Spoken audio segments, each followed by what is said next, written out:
أشهد أن محمد رسول الله.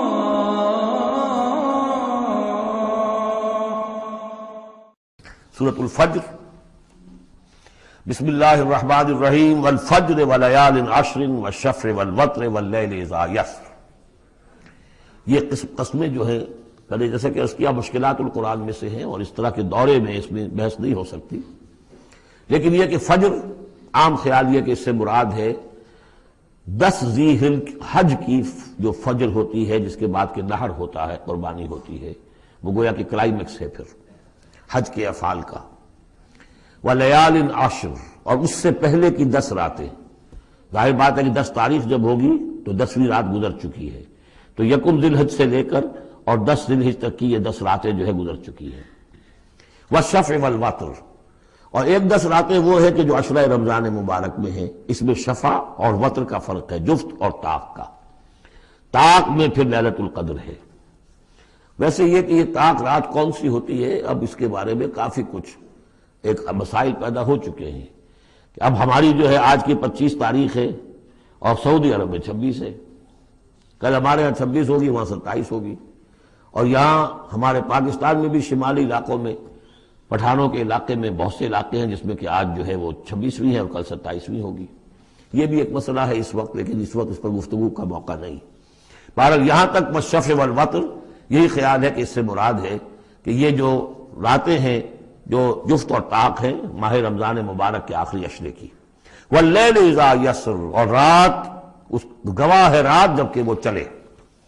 هل فی ذلک قسم لذی حجر، کیا اس میں ہے کوئی دلائل ہے، قسم ہے ان لوگوں کے لیے کہ جو عقل مند ہیں، ان میں جو نشانیاں ہیں ان چیزوں کے اندر جن کو کہ گواہی کے اندر پیش کیا گیا ہے. اب آ رہا ہے مضمون. الم تر کیف فعل ربک بعاد، تم نے دیکھا نہیں کیا کیا تھا آپ کے رب نے عاد کے ساتھ، قوم عاد کے ساتھ کیسے ہلاک کیا تھا. ارم ذات العماد، وہ ارم جو ستونوں والا تھا.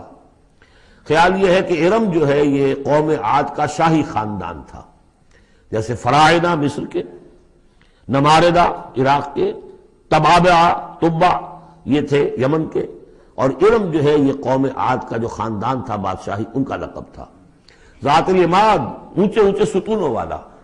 اور اب جو اس شہر کی شداد جو ان میں ایک بہت بڑا بادشاہ گزرا ہے، اس کے آثار، اس کے کھنڈر موجود دیکھ لیے گئے ہیں کہ اس صحرا کے نیچے دبے ہوئے ہیں، اور 30 اس کے اوپر بڑے بڑے مینار بنے ہوئے ہیں اس شہر کی فصیل کے اوپر. تو ذات العماد جو بڑے ستونوں والا تھا. التی لم یخلق مثلھا فی البلاد، جیسے کہ اس سے پہلے کبھی دنیا میں نہیں بنائے گئے تھے. معلوم ہوتا ہے کہ ویسی تعمیر جو اس عاد کے بادشاہ شداد نے کی تھی شاید دنیا میں پہلی مرتبہ اتنا، اسی لیے شداد کی جنت مشہور ہے، اس نے وہ جنت بنا لی تھی اپنی، اس قدر وہاں پر ساز و سامان تھا. وَثَمُودَ الَّذِينَ جَابُوا الصَّخْرَ بِالْوَادِ، اور تم نے دیکھا کہ اس سمود کے ساتھ کیا کیا تمہارے رب نے، جنہوں نے چٹانوں کو، وادی میں چٹانوں کو تراش تراش کر محل بنا لیے. وہ تو اب بھی موجود ہیں، بڑے بڑے ہال، پھر بغلی کمرے، بڑے عمدہ ان کے جو مکان بنے ہوئے. وَفِرْعَوْنَ ذِي الْأَوْتَادِ، اور کیا کیا آپ کے رب نے فرعون کے ساتھ کہ جو میخوں والا تھا، اس کے جو کہ بڑے بڑے لشکر چلتے تھے، تو بہت سے خچر تو ایسے ہوتے تھے جن کے اوپر صرف جو خیموں کے کو کھڑے کرنے کے لیے میخیں ہوتی تھی وہی اٹھا کے چل رہے ہیں. کچھ اور بھی اس کے بارے میں آ رہا ہے، واللہ عالم. الذین طغوا فی البلاد، اصل بات یہ ہے کہ ان تمام قوموں نے سرکشی اختیار کی ملکوں میں. فاکثروا فیہا الفساد، ظاہر بات ہے جب اللہ کے خلاف سرکشی ہوگی تو خلق کے لیے فساد ہو جائے گا. اکثروا فیہا الفساد، اس میں بڑا فساد پیدا کر دیا. آج جو فساد ہے ہیوز اور ہیو ناٹس کا، نارتھ ورسز ساؤتھ، ایک فساد ہے دنیا میں، ہے چل رہا ہے. جس طریقے سے کہ پیسہ کھینچ رہی ہیں یہ قومیں، G7 اور G9، یہ اگرچہ ان کے لیے بھی پرابلمز پیدا ہو رہے ہیں، اور بھی دور فلک ہیں ابھی آنے والے، ناز اتنا نہ کرے ہم کو ستانے والے، ان کی بھی اپنی جو ہے اندر سے رگیں کٹ رہی ہیں. لیکن بہرحال ایک زمانے میں انہوں نے فساد مچایا. ظہر الفساد فی البر والبحر بما کسبت ایدی الناس فصب علیہم ربک صوت عذاب، تو پھینکا اور دے مارا ان کے اوپر ان کے رب نے عذاب کا کوڑا. عذاب کا کوڑا تھا جس سے آل فرعون بھی ختم ہوئے اور وہ عاد بھی تباہ و برباد کر دیے گئے، قوم سمود نسیہ منسیہ کر دیے گئے. ان ربک لبالمرصاد، جان لو کہ تمہارا رب تاک میں بیٹھا ہوا ہے، گھات میں ہے، جو کوئی ایسی سرکشی کرے گا اس کا پھر یہی حشر کرے گا۔ یہ اب جو مضمون آ رہا ہے قرآن مجید میں بہت ہی اہم مضمون ہے۔ فَأَمَّا الْإِنسَانُ إِذَا مَا ابْتَلَاهُ رَبُّهُ فَأَكْرَمَهُ وَنَعَّمَهُ فَيَقُولُ رَبِّي أَكْرَمَنِ۔ انسان کا معاملہ یہ ہے کہ جب اس کا رب اسے آزماتا ہے، اسے عزت دیتا ہے، نعمتیں دیتا ہے، تو وہ کہتا ہے میرے رب نے مجھے عزت دی۔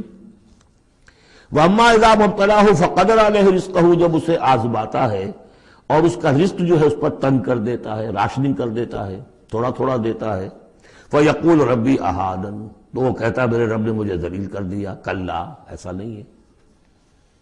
آپ کو کیا خرابی نظر آئی اس میں؟ کوئی شرک نہیں ہے۔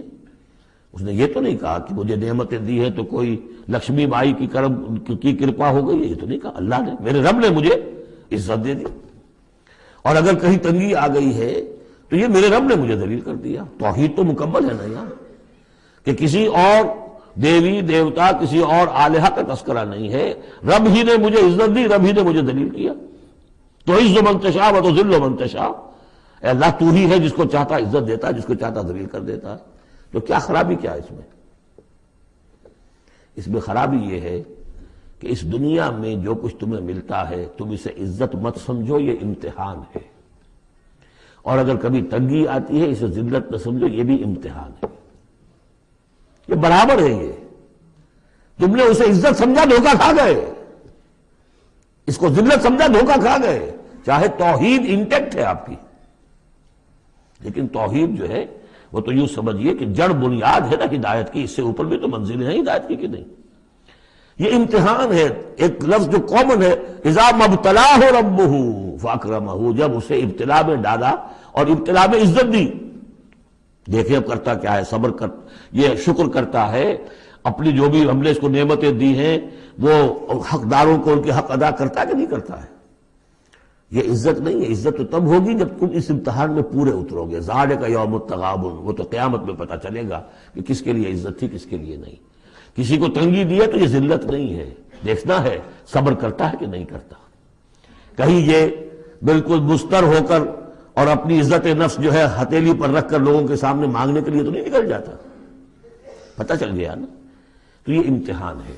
تو پہلا درجہ سمجھیے کہ چاہے فراوانی ہو، عیش ہو، آرام ہو، دولت ہو، یہ بھی امتحان، تکلیف ہے، رنج ہے، محنت ہے، مشقت ہے، اسرت ہے، تو یہ بھی امتحان، دونوں برابر ہو گئے۔ اب بھی ہدایت اس سے اوپر بھی ہے ایک۔ ہمارے دل میں یہ چور رہے گا پہلا امتحان آسان ہے دوسرا مشکل ہے، نہیں، حقیقت اس کے برعکس ہے۔ پہلا مشکل ہے، یہ دولت میں رہ کر بھول جانے کا آپ کے اندر زیادہ امکان ہے۔ میں حدیث آپ کو سنائی تھی، ما قل و کفا خیر مما کثر و الہا، اگر زیادتی ہوگی، دولت ہوگی، تم اللہ کو بھول جاؤ گے تو زیادہ سخت نقصان یہ ہے، زیادہ بڑا امتحان یہ ہے۔ اور اگر ناپ تول کر مل رہا ہے تو ہر وقت اللہ یاد رہے گا، یہ ہلکا ہے، در حقیقت وہ بھاری ہے۔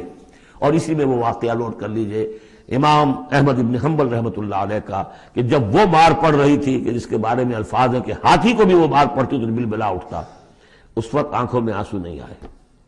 کب آئے؟ جب بادشاہ وقت، خلیفہ وقت کا ایلچی آیا ہے اشرفیوں کے توڑے لے کر کہ یہ بادشاہ نے آپ کے لیے نذرانہ بھیجا ہے، تب رو پڑے، اے اللہ میں اس امتحان کے قابل نہیں ہوں۔ یہ امتحان سختر ہے۔ تو یہ ہے درجہ بدرجہ، لَتَرْكَبُنَّ طَبَقًا عَنْ طَبَقٍ، تو ہدایت کے بھی یہ درجے ہیں۔ پہلا درجہ تو یہ ہے کہ جو بھی ہے اللہ کی طرف سے ہے، تنگی ہے تو اللہ کی طرف سے، اور فراوانی ہے تو اللہ کی، یہ توحید تو پوری ہو گئی آپ کی، اللہ کی طرف سے۔ لیکن اس میں اب آگے درجے ہیں کہ یہ امتحان ہے، یہ بھی امتحان، وہ بھی امتحان، اس اعتبار سے دونوں بھی امتحان ہیں، یہ دونوں برابر ہیں۔ اس سے بھی اوپر یہ ہے، وہ امتحان مشکل ہے فراوانی والا، اور یہ امتحان جو ہے یہ آسان ہے۔ فَأَمَّا الْإِنسَانُ إِذَا مَا ابْتَلَاهُ رَبُّهُ فَأَكْرَمَهُ وَنَعَّمَهُ فَيَقُولُ رَبِّي أَكْرَمَنِ وَأَمَّا إِذَا مَا ابْتَلَاهُ فَقَدَرَ عَلَيْهِ رِزْقَهُ فَيَقُولُ رَبِّي أَهَانَنِ كَلَّا۔ لیکن چونکہ تمہاری ذہنیت یہ ہے، لہذا تمہارا طرز عمل کیا ہے؟ بَلْ لَا تُكْرِمُونَ الْيَتِيمَ، تم یتیم کی عزت نہیں کرتے۔ وَلَا تَحَاضُّونَ عَلَىٰ طَعَامِ الْمِسْكِينِ، تم مسکینوں کو، غریبوں کو کھانا کھلانے پر ایک دوسرے کو اکساتے بھی نہیں ہو، خود تو کیا کھلاؤ گے؟ اس لیے کسی اور سے اگر کہہ دیں گے تو وہ پلٹ کر کہہ دے گا تم کیوں نہیں کھلا دیتے، لہذا بہتر یہ ہے کہ خاموشی رہو۔ وَلَا تَحَاضُّونَ عَلَىٰ طَعَامِ الْمِسْكِينِ وَتَأْكُلُونَ التُّرَاثَ أَكْلًا لَمًّا، اور تم چاہتے ہو کہ ساری وراثت اور میراث سمیٹ کر تم ہی ہڑپ کر جاؤ۔ اور وہ رواج وہاں پر یہ تھا، ہندوؤں میں تو اب تک بھی شاید ہے، کہ وہ بڑا بیٹا جو ہے بس وہی وارث ہے، باقی کسی کا کوئی حق ہوتا ہی نہیں۔ یہ تو قرآن نے دیا ہے تفصیلی قانون وراثت۔ باقی یہ ہے کہ جس شخص کا ہاتھ پڑ گیا اور جس میں جو بڑا کوئی طاقتور ہے وہ چھوٹے بہن بھائیوں کو کیا دیتا تھا؟ کچھ بھی نہیں۔ تم چاہتے ہو کہ ساری میراث تم جمع کر کے ہڑپ کر لو۔ وَتُحِبُّونَ الْمَالَ حُبًّا جَمًّا، اور مال سے تو تم محبت کرتے ہو ٹوٹ کر، وہ تو گویا کہ کوٹ کوٹ کر بھری ہوئی ہے تمہارے دل میں۔ کلا، یہ دو صورتیں اس اعتبار سے ان کو ذہن میں رکھیے کہ خاص عرب کا جو ایک معاشرہ تھا، اس کا ایک کلچر تھا، اس کی ایک ثقافت تھی، اس کی تصویر ہے جو ان دونوں صورتوں میں آ رہی ہے۔ ایک ان کا اپنا ثقافت کا، ان کا ماحول، غریبوں کو کھانا کھلانا، یہ ان کے ہاں سمجھا جاتا تھا اچھا کام ہے، لیکن یہ کہ جو لوگ دولت کی محبت میں مطلع ہو گئے وہ کیسے کریں گے اس کو؟ اور جو بھی وہاں پر ہو رہا تھا، زوردار جو بھی ہے طاقت والا، سب کو سمیٹ لیتا تھا۔ کلا اذا دکت الارض دکا دکا، اس آیت کے ترجمے دو بھائیوں نے علیحدہ کیے ہیں۔ دو بھائی کون؟ امام الہند شاہ ولی اللہ دہلوی کے فرزندان گرامی رحمت اللہ علیہ و رحمت اللہ علیہما، باپ پر بھی رحمت ہو اللہ کی اور دونوں بیٹوں پر بھی۔ یہ موضع القرآن میں شاہ عبد القادر صاحب نے ترجمہ کیا ہے، جبکہ زمین کو کوٹ کوٹ کر پست کر دیا جائے گا، ہموار کر دیا جائے گا، اذا دکت الارض دکا دکا۔ اور جو ان کے بھائی ہیں شاہ رفیع الدین رحمہ اللہ، وہ کہتے ہیں کہ جبکہ زمین کو ریزہ ریزہ کر دیا جائے گا۔ اب عربی زبان کے اندر یہ سارے احتمالات ہوں گے، میں پہلے ترجمے کو ترجیح دیتا ہوں کہ زمین کو کوٹ کوٹ کر چپٹا کر دیا جائے گا، پھیلا دیا جائے گا۔ وَجَاءَ رَبُّكَ وَالْمَلَكُ صَفًّا صَفًّا، سورہ حاقہ میں آپ نے پڑھا تھا کہ اس روز فَيَوْمَئِذٍ فَإِذَا انشَقَّتِ السَّمَاءُ فَكَانَتْ وَرْدَةً كَالدِّهَانِ، یہ تو ہم نے پڑھا سورہ رحمان میں، اور پھر یہ کہ وہاں پڑھا بھربھرا سا ہو جائے گا، وَالْمَلَكُ عَلَىٰ أَرْجَائِهَا، اس کے کناروں کے اوپر جو ہیں وہ فرشتے ہوں گے، وَيَحْمِلُ عَرْشَ رَبِّكَ يَوْمَئِذٍ عرش ربک فوقہم یومئذ ثمانیہ، اور 8 فرشتے اس روز اللہ کے عرش کو لے کر اتریں گے۔ جاء ربک والملک صفا صفا، اس سے اندازہ ہوتا ہے کہ قصہ زمین برسر زمین ہی طے ہوگا۔ جو ہم نے کمایا، جو گنوایا، یہی کمایا یہی گنوایا، کوئی نیکی کمائی تو یہاں اور کوئی بدی کمائی تو یہاں، یہ سارا قصہ زمین زمین ہی پر ہوگا۔ زمین کو پھیلایا جائے گا، مدت کھینچا جائے گا، چپٹا کر دیا جائے گا، کوٹ کوٹ کر پہاڑ چڑھا دیے جائیں گے، وہ ریت روئی کے گالے بن جائیں گے، نہ اس میں کہیں کوئی موڑ ہوگا، نہ اونچائی ہوگی، نہ ڈھلوان ہوگی، سورہ طٰہٰ میں ایک بار سے۔ تو یہ ساری چیزیں کر کے پھر یہیں پر اللہ تعالیٰ کا نزول اجلال ہوگا، اس کی کوئی تجلی ہوگی جس کو لے کر کے خاص طور پر 8 فرشتے جو ہیں وہ نازل ہوں گے۔ وَجَاءَ رَبُّكَ وَالْمَلَكُ صَفًّا، فرشتے ہوں گے صفے باندھے ہوئے۔